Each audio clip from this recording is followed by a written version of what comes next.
আমি আজকের মাহফিলে এসে অনেক গর্বিত, অনেক আনন্দিত। এই মাদ্রাসার ছাত্র, আমি যেই মাদ্রাসার ছাত্র ছিলাম সেই মাদ্রাসায় আবার আমাকে আমার উস্তাদ দাওয়াত করেছেন। রাহমাতুল লিল আলামিন নবী কোরআনে প্রমাণ, আশিক বিনে কে বুঝিবে আমার দয়ার নবীর শান। যদি কোন মারহাবা।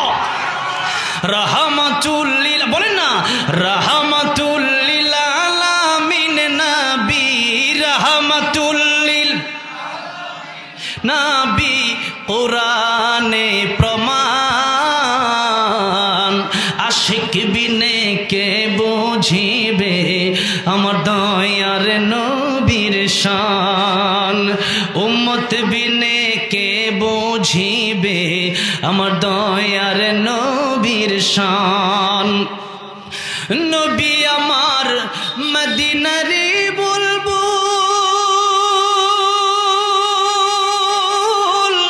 আমার আল্লাহ ভালোবেসে নামটি দিলেন হাবিবে রাসূল। ওই নবীকে ভুল বুঝিলে, ওই নবীকে ভুল বুঝিলে থাকবে না ঈমান, আশিক বিনে কে বুঝিবে আমার দয়ার নবীর শান। রাহমাতুল লিল আলামিন নবী, বলেন না, রাহমাতুল লিল আলামিন নবী কোরআনে প্রমাণ,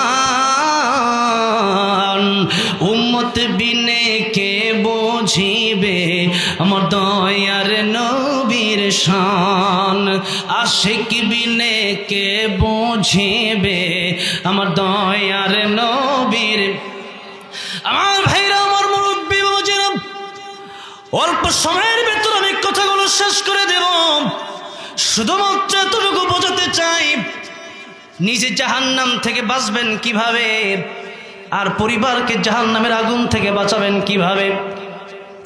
এই দেশে আজকে শিক্ষার অভাব নাই, সার্টিফিকেটের অভাব নাই, কিন্তু আপনাদেরকে আমি জিজ্ঞাসা করতে চাই, চুরি, ডাকাতি, জেনা, ব্যভিচার, বদমাইশি, দেশের টাকা পাচার, এরপরে জনগণের মাল খাওয়া, এই সমস্ত কাজগুলো যারা সাধারণ মানুষ তারা বেশি করে না, যারা সার্টিফিকেটওয়ালা তারা বেশি করে। হ্যাঁ, এটা সবাই জানে, জানে না? এত সার্টিফিকেটের অভাব নাই, কিন্তু এরপরেও জনগণের মাল খায়, এরপরেও চুরি করে, এরপরেও ডাকাতি করে, এরপরেও মানুষের সাথে ভালো ব্যবহার করে না। ও বন্ধু, ও মুরব্বী বাবাজি, গোল্ডেন এ প্লাস সবাই পায়, পড়ালেখা যেরকমই করুক ওটু পাস সবাই দিয়া দেয়, খাতার ভিতরে গোল্ডেন প্লাস পাইলে কোনো লাভ নাই। নিজের ভিতরে কোরআন ঢোকান, নিজের ভিতরে মনুষ্যত্ব বোধ আনেন, তাহলেই আপনি গোল্ডেন প্লাস আল্লাহর কাছ থেকে পেয়ে যাবেন। আর দুনিয়ার মানুষের সাইন করা গোল্ডেন প্লাসের কোনো দাম নাই। আল্লাহর দেওয়া যে ব্যক্তি কোরআন শরীফ শিখবে, আল্লামাল কোরআন খালাকাল ইনসান, যে ব্যক্তি কোরআন শেখে মানুষের মতো মানুষ হতে পারবে, সেই ব্যক্তি আসল মানুষ, সেই ব্যক্তি একজন গোল্ডেন প্রাপ্ত মানুষ। জোরে কোন ঠিক না বেঠে? গোল্ডেন প্লাস যদি গ্রহণ করতে হয়, খাতার ভিতরে গোল্ডেন প্লাস বসাইলে কোনো লাভ নাই। গোল্ডেন প্লাস আপনার অন্তরে বসান। এছাড়া এই জীবনে গোল্ডেন প্লাস পেতে পারেন, এই জীবনে খাতার পরীক্ষায় দিয়ে পাস করতে পারেন, এই দুনিয়ার পরীক্ষা দিয়ে পাস করতে পারেন, কিন্তু আখিরাতের পরীক্ষা দিয়ে আপনি পাস করতে পারবেন না। কিন্তু আজকে আমরা দুনিয়ার সব পরীক্ষা দিই, আখিরাতের পরীক্ষা আমরা দেই না। অথচ আল্লাহর নবী, বিশ্ব নবী রাহমাতুল লিল আলামিন বললেন, দুনিয়াতে তোমরা, তোমাদের তিনজন ভাই আছে। কয়জন ভাই? এক নম্বর, একটা ভাইকে একজন মানুষ মারা যাওয়ার আগে জিজ্ঞেস করলেন, ভাই তুমি আমার এক ভাই, তুমি বলো আমি কবরে যাওয়ার পরে তুমি যাবে কি যাবে না? ভাই বললেন, তোমার মৃত্যুর পরে সাথে সাথে তোমার কাছ থেকে আমি আলাদা হয়ে যাব।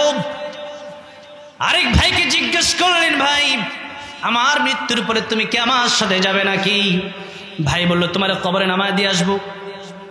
আরেকজন ভাইকে জিজ্ঞেস করলেন, তুমি কি আমার সাথে যাবে? ভাই বলল, আমি তোর এমন ভাই, আমি কবরের ঘাটি পর্যন্ত শুধু যাব না, কবরের ভিতরে শুধু যাব না, কিয়ামতের কঠিন ময়দানে তোমার যতক্ষণ পর্যন্ত আল্লাহর সাথে কথা না বলে আমি জান্নাতে প্রবেশ করাতে পারবো, ততক্ষণ পর্যন্ত তোমার সাথে থেকে একটা সেকেন্ডের জন্য আমি আলাদা হয়ে যাব না। সেই ভাইয়ের নাম হলো আল্লাহর কোরআন। সেই ভাইয়ের নাম কি? প্রথম ভাইয়ের নাম দুনিয়ার সম্পদ, সেই ভাই আপনার মৃত্যুর সাথে সাথে আলাদা হয়ে যাবে। দ্বিতীয় ভাইয়ের নাম আপনার আত্মীয় স্বজন। এমন কোনো আত্মীয় নাই যে আত্মীয় আপনার কবর পর্যন্ত যাবে, আছে নাকি? কবর দেওয়ার পরে কবর পর্যন্ত যাবে ঠিক, কিন্তু কবর পর্যন্ত থাকবে না, উঠে চলে আসবে। কিন্তু একটা মাত্র বন্ধু আপনার সাথে যাবে ওই হাসরের মাঠ পর্যন্ত। সেই বন্ধুর নাম হচ্ছে আল্লাহর কোরআন। জোরে বলেন, সেই বন্ধুর নাম কি? আরো জোরে বলেন, সেই বন্ধুর নাম কি? সমাধান চাও যদি জীবনে মরণে, ফিরে যাও খোঁজে নাও চোখ রাখো কোরআনে, ফিরে যাও খোঁজে নাও চোখ রাখো কোরআনে। বলেন না, সমাধান চাও যদি জীবনে মরণে, ফিরে যাও খোঁজে নাও চোখ রাখো কোরআনে, ফিরে যাও খোঁজে নাও। একটু জোরে বলেন না, ফিরে যাও খোঁজে নাও, তবেই পাবে সুখ শান্তির ঠিকানা, তবেই পাবে সুখ শান্তির ঠিকানা, যদি মেনে নাও তুমি মনে প্রাণে। সমাধান সমাধান চাও যদি জীবনে মরণে, ফিরে যাও খোঁজে নাও চোখ রাখো কোরআনে। বলেন না, ফিরে যাও খোঁজে নাও চোখ রাখো কোরআনে, ফিরে যাও খোঁজে নাও। এ তো চির অম্লান চির মুক্তির ডাক, এ যে মহাবাণী খোদারি কালামে পাক।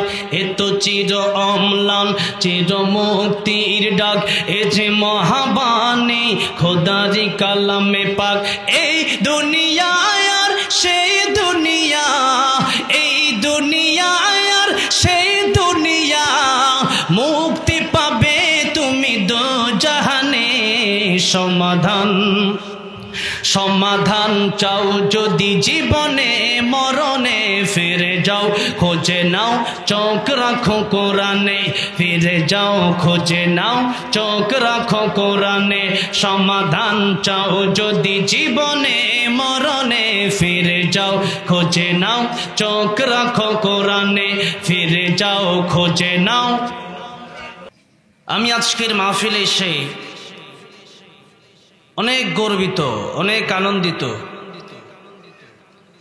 আজকের এই মাহফিল, এই সময়টা আমার কাছে অনেক দামি, অনেক স্মরণীয় হয়ে থাকবে সময়টা। কারণ সারা বিশ্বে আলোচনা করা, বাংলাদেশ টেকনাফ থেকে তেতুলিয়া, রূপসা থেকে পাথুরিয়া পর্যন্ত আলোচনা করা, আর এই মাঠে আলোচনা করা, এই আলোচনায় এই সময়ে আকাশ জমিন ডিফারেন্স। এই জন্য যে মানুষ আমাকে দাওয়াত করে মাহফিলে নিয়ে যায়, আর এই মাহফিলে আমি স্বইচ্ছায় মাহফিলে এসেছি। এবং এই মাদ্রাসার ছাত্র, আমি যেই মাদ্রাসার ছাত্র ছিলাম সেই মাদ্রাসায় আবার আমাকে আমার উস্তাদ দাওয়াত করেছেন। এটা কি চারটিখানি কথা? এটা অনেক বড় ব্যাপার না? অনেক বড় ব্যাপার, এত সহজ না। ছাত্র যারা হয়, আমরা আমাদের সাথে অনেক ছাত্র দেখেছি, অনেক বড় বড় আলেম তারা হয়েছে, ক্লাসে অনেক ভালো ছিল, মাঝে মধ্যে আমাদের সাথে অনেক টিটকারিও করেছে, কিন্তু অবশেষে এত সার্টিফিকেট তাদের, কিন্তু সার্টিফিকেট দিয়া কোনো কাজ হয় নাই। উস্তাদের সাথে বেয়াদবি করেছে, জীবন শেষ হয়ে গেছে। এই স্টেজে বসে, সম্মানিত জায়গায় বসে এতটুকু বলতে পারি, উস্তাদের সাথে জীবনে কোনোদিন বেয়াদবি করি নাই। আলেম তো পরের কথা, ওয়াজের বয়সই তো আমার হয় নাই, আরো পরে ওয়াজ করার কথা ছিল। হ্যাঁ, ছোট থেকে নিয়ত ছিল যে কোরআন শিখেছি এটা শিখাবো, কারণ খায়রুকুম মান তাআল্লামাল কুরআনা ওয়া আল্লামা। শুধু শিখলেন, শিখাইলেন না, তাহলে শ্রেষ্ঠ হওয়া যাবে না। যেটা আপনি জানেন ওটা আপনি পৌঁছায় দিবেন আরেকজন মুসলমান ভাইয়ের কাছে, হিন্দুর কাছে, খ্রিস্টানের কাছে, বৌদ্ধের কাছে, তাহলে দামি হওয়া যায়। তো সেই নিয়ত যখন নুরানি আজরা পড়ি, যুগ যুগ আগে, 1-1.5 যুগ আগে, তখনই নিয়ত ছিল। কিন্তু সেই নিয়ত ছিল আরো পরে, যে মিনিমাম 30 বছর হওয়ার পরে হয়তো এতটুকু যেতে পারবো। কিন্তু এখন হুজুরকে বলেছি, হুজুর আজকে আপনি আমাকে মাহফিলে দাওয়াত করেছেন, কি যে খুশি লাগতেছে। সাথে আমি আমার আরেক উস্তাদকে নিয়ে আসছি, মুফতি আব্দুল কাইয়ুমুল্লাহ দামাত বারাকাতুহু। অসংখ্য শাইখুল হাদিস আজকে উপস্থিত হয়েছেন এই মাহফিলটায়। তো আমি উস্তাদকে বলেছি, আপনি যখন আমাকে মাহফিলে দাওয়াত করলেন, রেডিওতে তেলাওয়াত করে অনেক বড় একজন শায়েখ কারি সাইফুল ইসলাম পারভেজ সাহেব আমাকে গতকাল আমাকে বলতেছেন, তাশরিফ কুড়িল বিশ্বরোড, আমি থাকি এখন গাজীপুর, আগে এই সানারপুর এলাকায় থাকতাম। তো আমাকে বললেন যে একটা প্রোগ্রাম নেওয়া যায় কিনা, আগামীকাল মোটা অঙ্কের হাদিয়া দিবে। আমি বললাম, আগামীকাল আমার হাদিয়া নেওয়ার ডেট না, হাদিয়া দিয়ে আসার ডেট। আলহামদুলিল্লাহ, টাকার পিছনে এখনো পাগল হই নাই, আলহামদুলিল্লাহ। তো এই জন্য এই নীতি যদি কোনো ছাত্রের ভিতরে থাকে, উস্তাদের সাথে আদবের সাথে চলাফেরা, উস্তাদের দোয়া নেওয়া, আশা করা যায় ইলম কম থাকলেও আল্লাহ মানুষের কাছে তার দামি বানায় দিবে। ঠিক কিনা বলেন? দামি বানায় দেবে। দামি ইচ্ছা করলে হওয়া যায় না, আল্লাহর কাছ থেকে চেয়ে নিতে হয়, এবং সেই রকম সুন্দর ব্যবহারটা মানুষের সাথে দিতে হয়। তো যাই হোক, আমি আমার সম্মানিত গর্বিত উস্তাদ মুফতি মোহাম্মদ ফজলুর রহমান আরিফি দামাত বারাকাতুহু হুজুরের জন্য দোয়া করি, এবং এই এলাকায় এত সুন্দর একটা মানুষ, এত ভালো একটা, এমন কোনো সাবজেক্ট নাই মনে হয় যে বিষয়ে তিনি পড়াশোনা করেন নাই। এত বড় একজন আলেম তিনি এখানে এই এলাকায় আছেন, এটা আসলে আপনাদের জন্য ভাগ্যের ব্যাপার। আশা করা যায় আপনারা এই কথা শোনার পরে এতটুকু বুঝতে পেরেছেন যে ওনার কাছে একটা বাচ্চা দিলে, একটা সন্তান দিলে একজন মানুষের মতো মানুষ হবে ইনশাআল্লাহ। লম্বা সময় আলোচনা করব না, আসলে ওয়াজ করার জন্য এখানে বসি না, একটু দোয়া নেওয়ার জন্যই বসছিলাম। সংক্ষিপ্ত আকারে সূরা তাহরিম থেকে পুরো আয়াত তেলাওয়াত করিনি, প্রথম অংশ তেলাওয়াত করেছি, সেখান থেকে কথা বলে এবং ছোট্ট একখানা হাদিস শরীফ পেশ করেছি। আয়াত এবং হাদিসকে সামনে রেখে অল্প সময় কথা বলেই আমি আমার আলোচনা শেষ করব, এরপরে মোনাজাত হয়ে যাবে ইনশাআল্লাহ। আসুন, আল্লাহ সুবহানাহু ওয়া তাআলা কোরআন শরীফের ভিতরে সূরা তাহরিমের এই 6 নম্বর আয়াতে কি ঘোষণা দিলেন। আল্লাহ রাব্বুল আলামিন বলছেন, ইয়া আইয়ুহাল্লাযীনা আমানু কু আনফুসাকুম ওয়া আহলিকুম নারা। হে ঈমানদারেরা, নিজেরা জাহান্নামের আগুন থেকে বাঁচো, আর পরিবারকে তোমরা জাহান্নামের আগুন থেকে বাঁচাও। জাহান্নামের আগুন থেকে যারা বাঁচতে পারবে এরাই হচ্ছে প্রকৃতপক্ষে সফলকাম।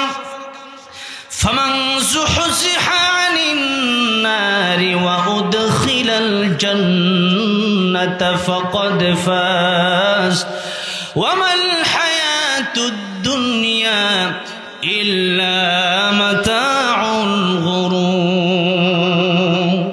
আল্লাহ তাআলা বলছেন, যারা কিয়ামতের ময়দানে ফারিকুন ফিল জান্নাহ ওয়া ফারিকুন ফিস সাঈর, একটা জান্নাতি দল হবে আর একটা জাহান্নামের দল হবে। এই দুনিয়াতেই আপনি আওয়ামী লীগ করতে পারেন, বিএনপি জাতীয় পার্টি, জাসদ বাসদ সব করতে পারেন, কিন্তু মনে রাখবেন আমার দলের চেয়ে বড় দল হলো ইসলাম। ঠিক কিনা বলেন? আমার দলের চেয়ে বড় হলো আমার কোরআন, আমার দলের চেয়ে বড় হলো আমার নবী, আমার দলের চেয়ে বড় হলো আমার আল্লাহ, ঠিক কিনা বলে? কিন্তু আজকে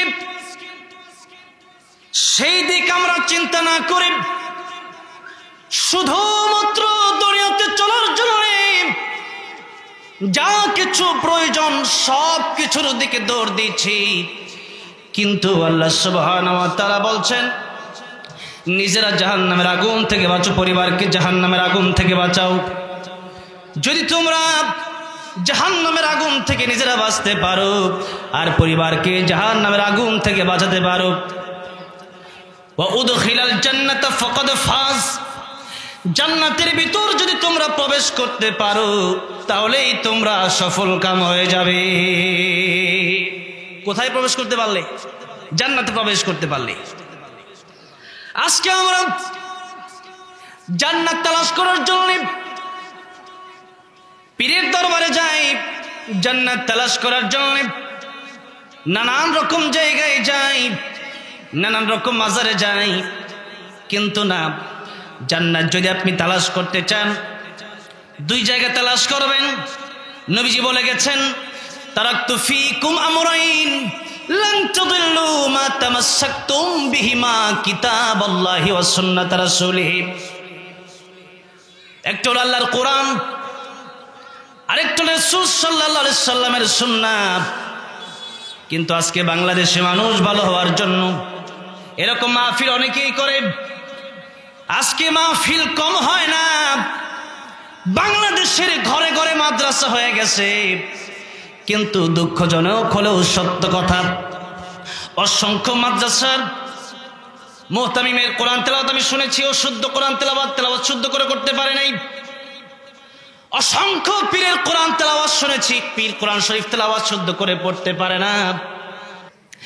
এই জন্য বলি, বাংলাদেশে অসংখ্য মার্কাজ আছে, পীরের মার্কাজ আছে, ওয়াজ মাহফিলের মার্কাজ আছে, মাদ্রাসার মার্কাজ আছে, দাওয়াতে তাবলীগের মার্কাজ আছে। কিন্তু আপনাদেরকে আমি বলবো, যেই মার্কাজে আল্লাহর কোরআন নাই সেই মার্কাজে গিয়ে মানুষ সত্যিকারের মানুষ হতে পারে না, বরং সেই মার্কাজে গিয়ে মানুষ শয়তানের বন্ধু হয়ে যায়। আজ আপনি বাংলাদেশের অলিতে গলিতে তাকায় দেখেন কত পীর বের হয়েছে, যা আল্লাহর কোরআন মানুষকে দেয় না। তারা এরকম এরকম জিকির দিয়ে দিচ্ছে, হু হু জিকির দিয়ে দিচ্ছে, যেই জিকিরের কোনো অর্থই নাই। অথচ পীরকে যদি আপনি জিজ্ঞাসা করেন, ও পীর আপনি কোরআন শরীফ থেকে তেলাওয়াত করেন, পীর সাহেব কোরআন শরীফ থেকে তেলাওয়াত করতে পারবে না। এই জন্য কোরআন না শিখে যদি আপনি মরে যান, কবরে যাওয়ার সাথে সাথে আযাব শুরু হয়ে যাবে। শুধু তাই না, কিয়ামতের কঠিন ময়দানে আল্লাহর কোরআন আপনার বিরুদ্ধে দাঁড়ায় যাবে। ও মুসলমান, বয়স তো কম হয় নাই, 30, 40, 50, 60 বছর হয়ে গেছে, এখনো কি আফসোস হয় না কেন আমি কোরআনটা শিখতে পারলাম না? এখনো আমি নামাজ পড়ি কিন্তু আমার নামাজটা হয় না, আফসোস কি হয় না? নিজের মনকে প্রশ্ন করে নাও, মন কি নিয়ে তুমি কবরে যাবে? কোরআন যদি আপনি শিখতে পারেন, ইহকালেও লাভ হবে, পরকালেও লাভ হবে। আর কোরআন যদি শিখতে না পারেন, ইহকালে তো ধরা খাবেনই, পরকালেও অনেক বড় ধরা খাবেন। কোরআন শরীফ যদি আপনি শেখেন, দুনিয়াতে আপনি আপনার শান্তির অভাব হবে না। অনেকে চিন্তা করেন সন্তানকে ডক্টর বানাবো, ইঞ্জিনিয়ার বানাবো, ব্যারিস্টার বানাবো, উকিল বানাবো, বানান কোনো সমস্যা নাই। কিন্তু প্রাথমিক পর্যায়ে কোরআন শরীফ সহি শুদ্ধ করে পড়ানোর দরকার আছে না নাই? এরপরে মালাকুল মউত যখন আপনার সামনে চলে আসবে, ওই সময় যদি একজন ইঞ্জিনিয়ার আপনার কানের সামনে যদি ইংলিশ বলে, আপনার ভালো লাগবে না। আল্লাহ সাকরাত বন্ধ করাবে না, আপনার মৃত্যুর যন্ত্রণা থেকে আপনাকে রেহাই দিবে না। কিন্তু আপনার কোনো সন্তান যদি এরকম থাকে, যে সন্তান আপনার কানের সামনে গিয়ে তেলাওয়াত করতে থাকবে, ইয়াসিন ওয়াল কুরআনিল হাকীম ইন্নাকা লামিনাল মুরসালিন।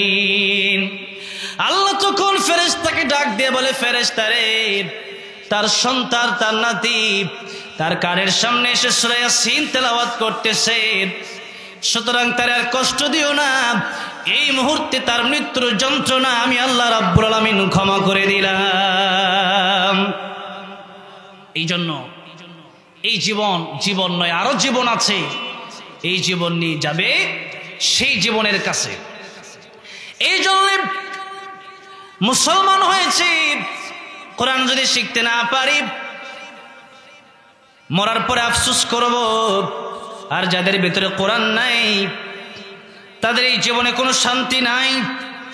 কোটি কোটি টাকা কামাতে পারেন, কিন্তু কোরআন যদি না শিখেন তাহলে কোনো শান্তি আসবে না। কোটি কোটি টাকাওয়ালা অভাব নাই, ঘুম ধরে না। আর রিক্সাওয়ালা, ভ্যানওয়ালা, মুদি দোকানদার অল্প টাকায়, এরপরও যখন রাতের বেলায় বিছানার সাথে পিঠটা লাগায় দেয়, সাথে সাথে তার ঘুম ধরে যায়। এই জন্য আল্লাহর কোরআন পড়লেই সওয়াব।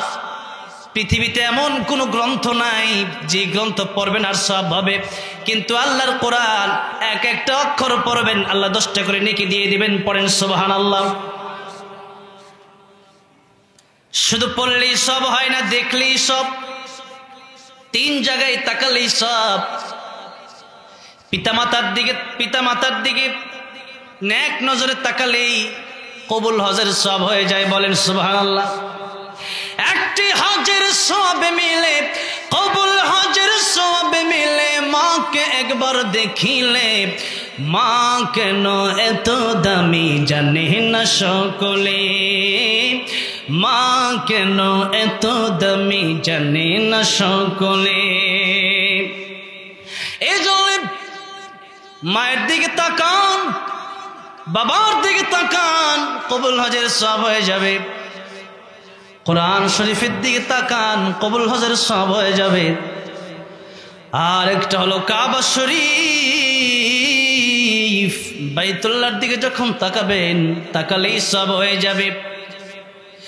কোরআন শরীফ যদি আপনি শেখেন, এই পৃথিবীর শ্রেষ্ঠ মানুষ আল্লাহর হাবিব সাল্লাল্লাহু আলাইহি সাল্লাম পৃথিবীর কোন মানুষকে বলে যায় নাই, বলেছে তাদেরকে আজকে যারা এই মাহফিলে বসেছেন আল্লাহর কাছে তারা পৃথিবীর শ্রেষ্ঠ মানুষ হিসাবে গণ্য হয়ে গিয়েছেন। চিৎকার দিয়ে বলেন সুবহানাল্লাহ।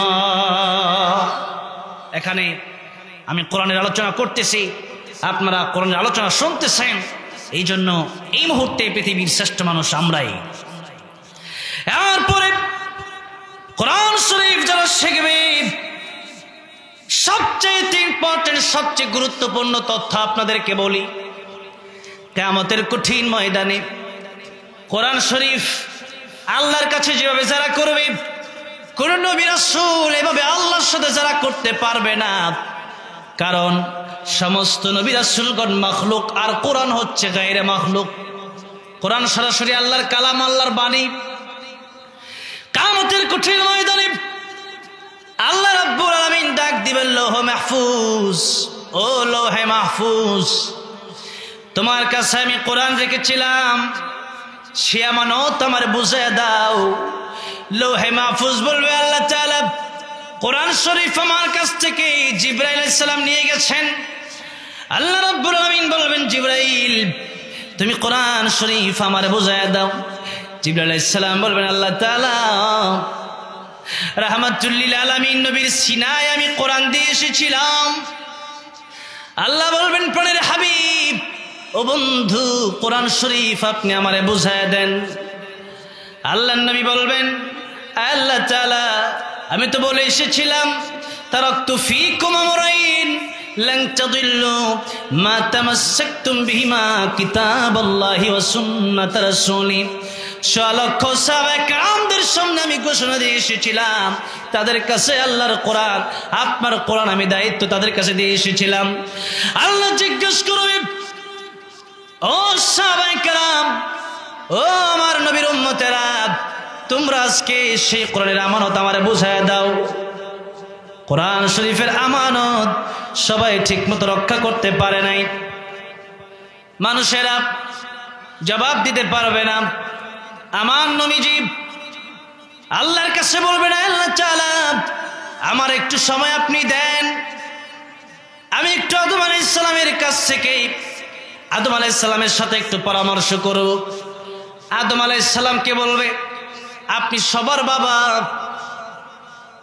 আপনি সবার বাবা, আপনি সবার আদি পিতা, আমি সবার রূহানি পিতা, আপনি প্রথম নবী, আমি শেষ নবী। আসেন দুইজন নবী মিলে যদি আল্লাহর কাছে সুপারিশ করি, আল্লাহ হয়তো কিয়ামতের ময়দানে সমস্ত উম্মতদেরকে আজকে মাফ করে দিবে। এবার আদম আলাইহিস সালাম বলবে, ওগো রাহমাতুল লিল আলামিন, আজকে আপনি সুপারিশ করতে পারেন, কিন্তু আমি আদম আজকে আল্লাহর কাছে সুপারিশ করার মতো কোনো ক্ষমতা রাখি না। আমার নবীজি আদম আলাইহিস সালামকে বলবেন, আপনি বাবা হয়ে উম্মতের দায়িত্ব না নিতে পারেন, কিন্তু আমি রাহমাতুল লিল আলামিন নবী হয়ে উম্মতের দায়িত্ব ছেড়ে দিতে পারি না। চিৎকার দিয়ে পড়েন সুবহানাল্লাহ। আল্লাহর নবী বিশ্ব নবী রাহমাতুল লিল আলামিন আল্লাহর কাছে যখন সুপারিশ করবেন, আল্লাহ তাআলা কোরআনের আমানত আমার উম্মতেরা ঠিকভাবে হয়তো বোঝাই দিতে পারবে না, একটু একটু এদিক সেদিক তো হয়েছে। আল্লাহ বলবেন, তাহলে আর কারো কাছ থেকে আমি জবাব চাই না, আমার কোরআনের কাছ থেকে আমি আল্লাহ রাব্বুল আলামিন আজকে প্রশ্ন করব। কোরআন যার পক্ষে সুপারিশ করবে, আমি আল্লাহ রাব্বুল আলামিন আজকে তার কোরআন শরীফের সুপারিশ মঞ্জুর করে সেই ব্যক্তির জন্য জান্নাতের ব্যবস্থা করে দেব। জোরে করে সুবহানাল্লাহ। আল্লাহ জিজ্ঞেস করবে, কোরআন আজকে তুমি যার ব্যাপারে বলবে, যার পক্ষে সুপারিশ করবে, তারে আমি জান্নাত দিয়ে দেব। কোরআন বলবে, আল্লাহ তাআলা আব্দুর রহমান, আব্দুর রহিম, আব্দুল জব্বার, আব্দুল খালেক, আব্দুল মালিক, আল্লাহ তাআলা এদেরকে জান্নাত দিয়ে দাও। আল্লাহ বলবেন, এক একজনের নামে 99টা করে মামলা, 100টা করে মামলা, এরপরে কেমনে জান্নাত দেই? আল্লাহ তাআলা 99 থাকুক, 100 থাকুক, 1000 মামলা থাকুক, কত মামলা আছে আমি জানি না, এমন কোনো দিন নাই যেদিন সূরা মুলুক পড়ে নাই, এমন কোনো দিন নাই যেদিন সূরা ওয়াকিয়া পড়ে নাই, এমন কোনো দিন নাই যেদিন সূরা ইয়াসিন পড়ে নাই। মিনিমাম 5 বার 5 ওয়াক্ত নামাজের পড়ে আমাকে হাতে নিয়ে চুমু খেয়েছে, বুকে লাগিয়েছে, সেই মহাব্বতটা আমি বলতে পারি নাই। আজকের কিয়ামতের ময়দানে কত হাজার মামলা আছে আমি জানি না, তার জান্নাত দিয়ে দাও। আল্লাহ বলেন, কেমনে দেব? ওই সময় কোরআন বলবে, আল্লাহ তাআলা তারা যদি জান্নাত না দাও, হয়তো তারা জান্নাত দাও, নয়তো আমারে তুমি অস্বীকার করো। আল্লাহ বলবেন না, তার কিছু গুনার জন্য, 100-200 মামলার জন্য তারা আমি তোমাকে অস্বীকার করে দিব, তা হতে পারে না।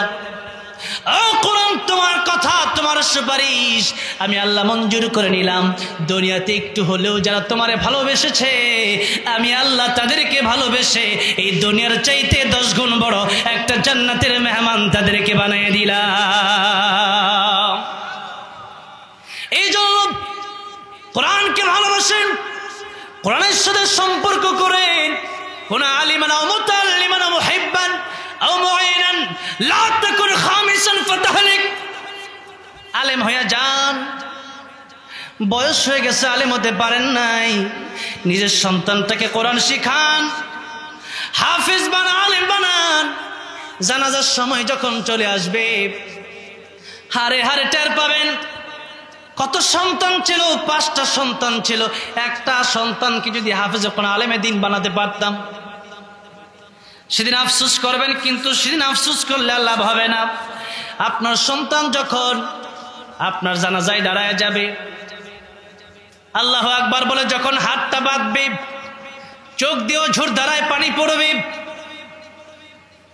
ঠোঁটগুলো কাঁপতে থাকবে, বুকটা কাঁপতে থাকবে কষ্টে, কারণ তার বাবা মার কথা, তার বাবা মার ইতিহাস তার চোখের সামনে ভেসে উঠবে। বাবার জন্য সন্তান যেরকম কাঁদে এরকম কিন্তু সবাই কাঁদে না। বাবা যখন মারা যায় মসজিদের ইমাম সাহেব দিয়ে আপনি জানাজা পড়ায় দিতে পারেন, আপনি কাঁদবেন, কিন্তু ইমাম সাহেব হুজুর চলে যাবে, চোখ থেকে একটা ফোঁটা পানিও তার পড়বে না। কিন্তু যদি সন্তান আলেম হয়, আপনার জন্য যখন কাঁদবে, আপনার জন্য যখন চোখের পানি ফেলবে, আমার আল্লাহর রহমতের দরিয়ায় জোশ বেড়ে যাবে। আল্লাহ বলবেন ফেরেশতারা কান্দে কেন? আল্লাহ তাআলা এই লোকের ব্লাড এই সন্তানের ভেতরে আছে, আল্লাহ তাআলা এই লোকের রক্তই সন্তানের ভিতরে আছে। এই জন্যই বাবার জীবনের কষ্টগুলো সন্তানের ভিতরে আজকে মনে পড়তেছে। এই সন্তান আজকে বাবার জানাজা পড়ায়, আল্লাহ বলেন ফেরেশতারা সাক্ষী থাকো বান্দার এই আলেমের বাবার, এই হাফেজের বাবার জিন্দেগির গুনাহ আমি আল্লাহ মাফ করে দিলাম। আমি আজকে বা গতকাল হয়তো আমাদের একজন মুসলিম আলেমে দ্বীন মুফতি সাখাওয়াত হোসেন রাজি দামাত বারাকাতুহুম, উনি যখন জেলে ছিলেন উনার বাবা ইন্তেকাল করেছেন। উনার একটা বক্তব্য আমি শুনলাম, উনি বলল আমার কাছে খুব ভালো লেগেছে। আমি চিন্তা করলাম আজকের মাহফিলে গিয়ে এই কথাটা আমিও বলবো। কথাটা কি? উনি বললেন হাতে আমার শিকল বেঁধে আমাকে জানাজায় শরীক করানো হলো। আমি জানাজা পড়লাম, জানাজা পড়ার পরে আমার কবরস্থান পর্যন্ত যেতে দেওয়া হলো না। এটা আমার মনে অনেক কষ্ট, কারণ একটা সন্তানের অনেক আশা থাকে যে আমার বাবা মারা গেলে বাবার লাশটা কমপক্ষে আমি কবর পর্যন্ত শোয়া দিয়ে আসবো, ঠিক কিনা বলে? তো এটা আমি পারলাম না, মনে বড় দুঃখ বড় ব্যথা নিয়া আবার সেই 14 শিকের ভিতরে গেলাম। যাওয়ার পরে আফসোস করলাম যে যেতে পারলাম না বাবার কবর পর্যন্ত, এতটুকু নসিব আমার হলো না। কিন্তু আমি কোরআন শরীফ তেলাওয়াত শুরু করে দিলাম। আমি চিন্তা করলাম বাবা আমার আলেম বানায় গেছে, জেলের ভিতর থেকে অনেক অবসর সময় পাচ্ছি, বাইরে থাকলে অনেক নানান কাজে ব্যস্ত হয়ে পড়া লাগতো, নানান প্রোগ্রামে যাওয়া লাগতো। জেলখানায় আসি, কোনো কাজ নাই, তো কমপক্ষে বাবার জন্য কোরআন শরীফ পড়ি। এই যে বাবার জন্য কোরআন শরীফ পড়েছি, এতেই আমার মনটা শান্ত হয়ে গেছে। কারণ বাবা কিছু না করুক আর আমি বাবার কবর পর্যন্ত যেতে না পারি, কিন্তু বাবার জন্য আজকে কোরআন শরীফ পড়তে পারতেছে জেলে বসে, এই কারণেই হয়তো আল্লাহ আমার বাবার কবরকে জান্নাতের বাগান বানায় দেবে, বলেন সুবহানাল্লাহ। এই জন্য সন্তানকে আলেম বানান, হাফেজ কোরআন বানান। আজকে আমরা সেই যে কোরআন আল্লাহর কাছে সুপারিশ করবে, সরাসরি আল্লাহর কাছে এভাবে বলবে আল্লাহ, হয়তো তারা জান্নাতে দেন, হয়তো আমরা অস্বীকার করেন, সে কোরআন আজকে আমরা শিখি নাই। কোন নবী রাসূল পর্যন্ত এই ক্ষমতা তাদেরকে আল্লাহ দেয় নাই। এরকম ভাবে যারা করবে, আমার নবী সুপারিশ করবে, কিন্তু কোরআন যেভাবে করবে এইভাবে করবে। এবার আসুন, কোরআন শরীফ যদি আপনি না শিখেন তাহলে অনেকগুলো ক্ষতি আছে। কিয়ামতের ময়দানে আল্লাহর নবী আপনার বিরুদ্ধে প্রথম আল্লাহর কাছে অভিযোগ করবেন, ওয়াকালার রাসূলু ইয়া রাব্বি ইন্না কওমি ইত্তাখাযু হাযাল কুরআনা মাহজুরা। আল্লাহ তাআলা, আল্লাহ রাসূল বলবেন, আল্লাহ তাআলা আজকে আমি তাদেরকে পরিত্যাগ করলাম যারা দুনিয়াতে কোরআনকে পরিত্যাগ করেছে। বলেন তো আল্লাহর নবী যদি এই কথা বলে তাদেরকে আমি পরিত্যাগ করলাম নবী হয়ে, বলেন তো আল্লাহকে আপনার মাফ করে জান্নাত দিয়ে দিবে নাকি দিয়ে দিবে? দেবে না। এবার আসুন, কোরআন শরীফ যারা পরিত্যাগ করবে তাদের ব্যাপারে আল্লাহ রাব্বুল আলামিন বলেন, যারা কোরআন শরীফ পরিত্যাগ করবে, সূরা তাহার 124 নম্বর আল্লাহ রাব্বুল আলামিন বললেন তাদের জীবনকে আমি সংকীর্ণ করে দেব। জীবন সংকীর্ণ হয়ে যাবে, দুটি অর্থ মুফাসসিরিনে কেরামগণ বলেছেন। 1 নম্বর, এই যে জীবন সংকীর্ণ হবে এই জীবনে আপনার থেকে শান্তি চলে যাবে, শান্তি আপনি খুঁজে পাবেন না।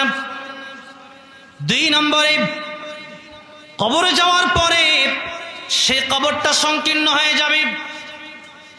এরপরে আল্লাহ রাব্বুল আলামিন বলেন, ওয়া নাহশুরুহু ইয়াউমাল কিয়ামাতি আ'মা।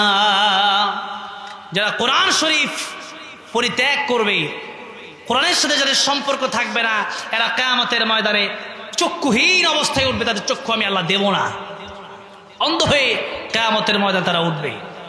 কারণ আল্লাহ রাব্বুল আলামিন অন্য আয়াতের ভিতরে বলছেন, লাহুম কুলুবুন লা ইয়াফকাহুনা বিহা ওয়া লাহুম আ'য়ুনুন লা ইউবসিরুনা বিহা ওয়া লাহুম আযানুন লা ইয়াসমাউনা বিহা উলাইকা কাল আনআমি বাল হুম আযাল্লু উলাইকা হুমুল গাফিলুন।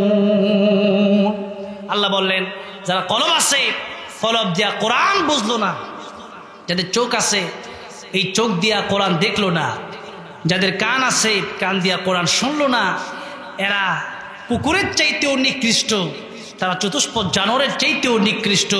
সুতরাং তারা বলবে, আল্লাহ তাআলা দুনিয়াতে আমাদের চোখ ছিল ভালো, কিন্তু আজকে কেন অন্ধ হয়ে গেল? আল্লাহর কাছ থেকে জবাব আসবে, কারণ তোমরা আমার কোরআনকে পরিত্যাগ করেছিলে, তোমরা আমার কোরআনের সাথে সম্পর্ক রাখো নাই, এই জন্য আজকে তোমাদেরকে অন্ধ বানায় হাসরের ময়দানে ওঠানো হলো। এই জন্য কিয়ামতের ময়দানে আমরা কি কেউ অন্ধ হয়ে উঠতে চাই? আমরা কি আল্লাহ রাসূলের পরিত্যাগ উম্মত হতে চাই, না আল্লাহ রাসূলের সুপারিশগার উম্মত হতে চাই? কোন উম্মত হতে চাই? আল্লাহ রাসূল যেন সুপারিশ করে, তো তাদের ব্যাপারে আল্লাহ সুপারিশ করবে না যারা আল্লাহ রাসূল সাল্লাল্লাহু আলাইহি সাল্লামের সাথে সম্পর্ক রাখবে না এবং যারা কোরআন শরীফ পরিত্যাগ করবে। এই জন্য যারা আজকের এই প্রোগ্রামে এসেছেন, আজকের এই প্রোগ্রাম থেকে আমার একটাই মেসেজ, যে যাদের কোরআন শরীফ সহি শুদ্ধ নাই, তারা মসজিদ ইমাম সাহেব হুজুরকে বলেন, হুজুর আমার কোরআন শিখান, বিনিময়ে যত টাকা লাগে আমি সব দেব, আপনি আমার কোরআন শিখান। যারা মুরব্বি হয়ে গেছেন, সন্তান হয়তো শেখাতে পারেন নাই, সন্তান কেউ নাতি আছে, তাদেরকে কোরআন শিখান। এরপরে যদি সন্তান নাও থাকে, নাতি নাও থাকে, একজন হাফেজের দায়িত্ব নেন, একজন আলেমের দায়িত্ব নেন। পারবেন না ইনশাল্লাহ? কোন আলেম যারা পড়ালেখা করতেছে তাদের